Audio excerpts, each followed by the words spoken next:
the sound of his final song, when Menglong's music turned into a cry for help. They say music speaks when words fail, but in Menglong's case, it did more than speak, it bled. His final song, released just days before his death, now echoes through streaming platforms like a ghostly confession, a melody that sounds less like art and more like a farewell. Those who listen now can't help but hear the pain between the notes, the silence between the verses, and the way his voice trembles on certain words, as though he was holding back tears he never meant anyone to hear. When the world first listened, they called it beautiful. Now they call it haunting. Menglong was always the kind of artist who poured his soul into sound. Every lyric he wrote felt personal, but his last song, Echoes of Tomorrow, felt different. It was raw, stripped of the polished perfection his team usually insisted upon. The production was minimal, the melody slow and heavy, and the lyrics almost too honest. "If I disappear in silence, will the world still play my song?" he sang in a whisper that cracked on the word silence. It was as if he already knew what was coming, as if he was asking the world for permission to vanish.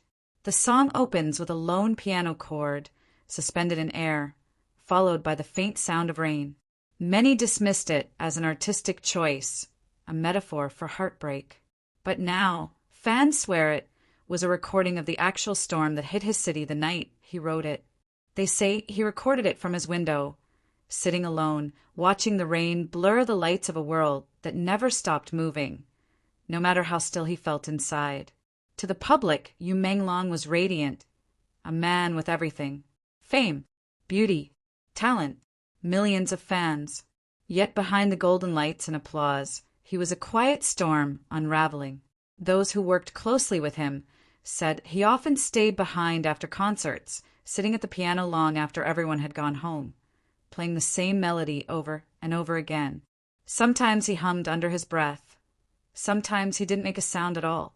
One sound engineer remembers the night he recorded the song. It was late, well past midnight, and you refused to go home. He kept saying it wasn't perfect, the engineer recalled. But I think it wasn't about the music anymore.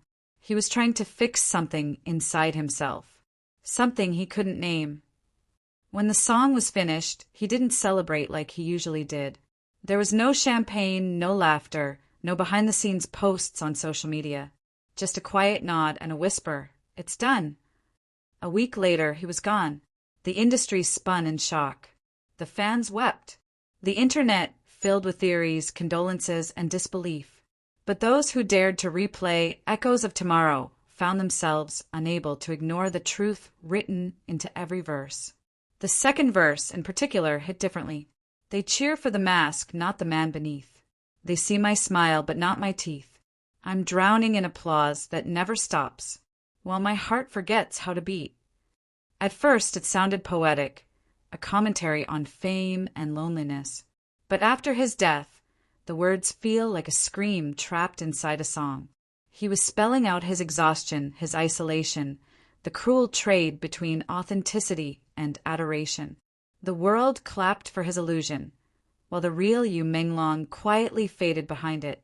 In the music video, which was released just 2 days before his passing, he walks through an empty theater, barefoot, wearing a white shirt stained faintly with gray dust. The stage lights flicker. Rows of empty seats stretch endlessly before him. He sits at a grand piano and begins to play, his reflection flickering faintly in the glossy black surface of the instrument. Halfway through the song, he stands, turns his back to the camera, and walks away into the darkness as the melody continues on its own. No cut, no fade out, just emptiness. It was beautiful. It was tragic. And now it feels prophetic. One fan commented online, he wasn't just performing, he was leaving. Another wrote, the piano kept playing after he walked away. It's like he wanted us to know the music would outlive him. Yu's artistry had always carried a soft melancholy. But those close to him said his mood changed drastically in the months leading up to the release. He withdrew from public events, canceled interviews, and spent most of his time alone in the studio. He became obsessed with the song, rewriting lines late into the night. sometimes recording the same verse a dozen times. He told a friend once, "Music is the only place where I can say what I can't say out loud." That sentence, now, feels like a confession too. In one of his private journal entries found later, a single line was underlined twice. "Every song I write is a message I hope someone will finally understand." But nobody did. Not in time. After his death, the song skyrocketed to the top of every chart. Streams multiplied. Radio stations replayed it endlessly, each time followed by somber commentary about his final message.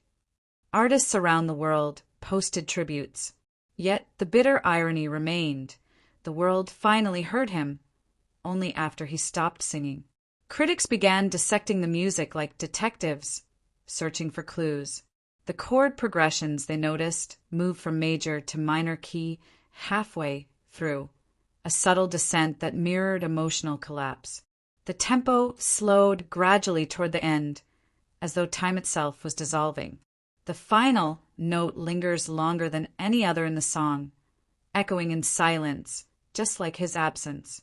And perhaps the most haunting part, if you listen closely, you can hear him inhale right before the song fades. It's not a clean studio breath. It's deep, trembling, almost like someone fighting to keep composure. Many listeners claim that moment breaks them every time. It's not just music anymore. It's him, alive for one last second. There's a cruel beauty in that.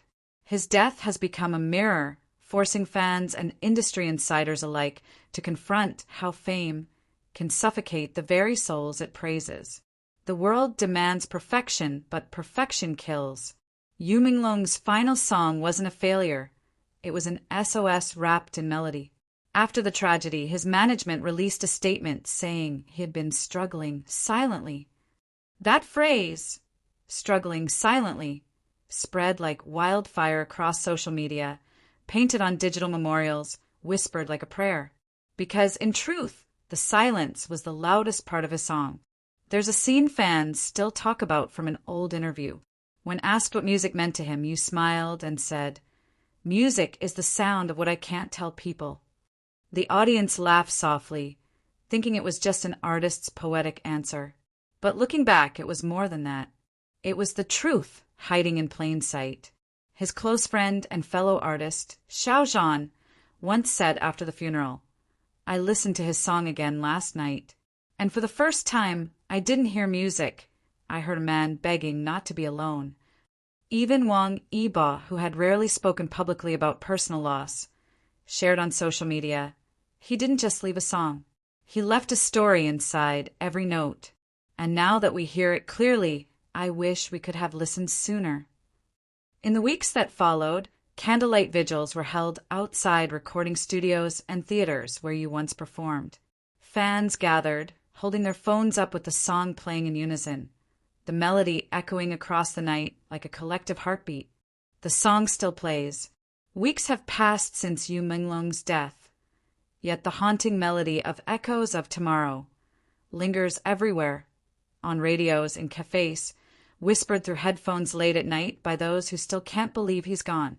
Every stream, every replay feels like reopening a wound that refuses to heal. But somehow people keep pressing play, as if by listening closely enough, they might find a message he left behind. The world didn't notice the way his voice quivered on certain lines the first time they heard it. They didn't notice the slight pause before the final verse, or the sigh that slipped through just before the piano faded. But now those tiny, overlooked moments feel sacred, like pieces of a soul that was trying to reach out. Behind the song's beauty lies a studio drenched in memory. His producer, a quiet man named Lin Hao, was one of the last to see him alive. He remembers the night vividly. He came in wearing all black, Lin recalls. He didn't talk much. He just sat at the piano for a long time, staring at the keys. Then he said, "Let's record it one last time. No edits. No retakes." That final version, the one the world fell in love with, wasn't perfect. The mic picked up faint static, the piano creaked, and Yu's voice cracked near the bridge. But he refused to fix it. He said the imperfections made it real. Listening now, it's painfully clear what he meant. Every flaw was intentional. Every break in his voice was a truth too fragile to be polished. People who knew him say he had always been deeply emotional, sensitive to the world around him. But something about that last month felt different. His eyes had grown distant, as though he was already halfway between worlds. He often stood outside the studio balcony after sessions, looking at the city lights below. Once, Lin Hao found him there, whispering to himself, "They see the light, but not the man who's burning to keep it alive." He wasn't being dramatic. He was being honest. During his final concert, just 2 weeks before his death, Menglong performed Echoes of Tomorrow live for the first and only time. It was a small, intimate venue, dimly lit, with soft golden hues flickering across the stage. Fans remember that he smiled less that night, that his voice seemed heavier than usual. Between songs, he paused longer than expected, as if lost in thought. When he began to sing Echoes of Tomorrow, something changed in the air. The audience went silent. His fingers moved gently across the keys, his voice trembling as he whispered the opening line. "If I disappear in silence, will the world still play my song?" A girl in the front row started crying before the second verse. By the final chorus, the entire room was weeping, though no one understood why. It was as if, on some unspoken level, they knew. That performance would later become legendary. The moment when Menglong's pain became everyone's. Fans uploaded shaky clips online, captions filled with disbelief. "He looked peaceful," one wrote, like he'd already said what he came to say. The next morning, he deleted every photo on his social media except one, a black and white image of a piano with a single caption, "Thank you for listening." No one realized it was a goodbye. After his passing, fans began revisiting old interviews, searching for clues they had missed. In one, when asked what happiness meant to him, he smiled faintly and said, "It's when a song finally stops hurting." Another clip surfaced of him talking about loneliness. "When you sing to millions of people," he said, "but still go home to silence, it's hard to know if they love you or just your voice." That line went viral after his death, because now everyone understood. The song's music video, too, holds secrets that feel clearer in hindsight. In the final frame, the camera lingers on the piano for 8 full seconds after he walks off-screen. The lights dim slowly until only the faint reflection of the keys remains. Then darkness. Some fans say if you turn the volume all the way up, you can hear faint breathing, like someone standing just out of frame. Whether it was intentional or not, no one knows. But the effect is chilling. It feels like he's still there, watching from the shadows. A close friend revealed later that you had been writing a second verse that never made it into the final version. It read, "They told me to shine, so I burned till I broke. Every note a confession, every smile a smoke. I left my truth in the song they'll replay, hoping someone would hear what I couldn't say." Those lines were scribbled in a notebook on his desk the night he died. The ink had smeared, as if touched by tears or rain. People often say artists leave pieces of themselves in their work. Menglong left everything. His laughter, his exhaustion, his longing, his unspoken fears, all folded neatly into the melody of a song that was never meant to be just music. It was his way of saying goodbye without having to say the words. Now, every time his fans gather to play Echoes of Tomorrow in unison, the air feels electric, almost sacred. Thousands stand together in candlelight, their voices trembling as they sing his final lyrics. And when the piano fades into silence, no one claps. They just listen to the quiet, to the echo, to the absence that hums louder than any applause could. One scene stands out from the night of his memorial. Xiao Zhan stood by the stage, holding a candle, his eyes glistening. He whispered something to the crowd. He didn't want perfection, he wanted peace. The audience fell silent. Then, one by one, they began to hum the melody of Echoes of Tomorrow. The sound was soft, trembling, infinite. Yu Menglong's death was more than the loss of a star. It was a reminder of how easily beauty can hide despair. His final song isn't just a melody. It's a mirror reflecting the silent agony of those who smile through pain. In a world obsessed with noise, he left behind the sound of stillness. Even now, fans say they sometimes wake up with a melody in their heads, as if his spirit hums it from somewhere far away. The piano notes drift through dreams, delicate and broken, like a soul that refuses to fade. His music didn't just end. It lingered, eternal, echoing softly through the hearts of those who finally began to listen. Because the truth is, Yu Menglong didn't die when his song ended. He lives in every replay, every lyric whispered in the dark, every tear shed to his melody. He lives in the silence that follows, the kind of silence that doesn't feel empty but full. And maybe, just maybe, that was his final wish. To be heard, to be remembered, to be loved, not as a star, but as a man who tried to turn his pain into something beautiful. So now, when his final song plays, the world listens differently. They close their eyes, feel the ache in his voice, and whisper his name like a prayer.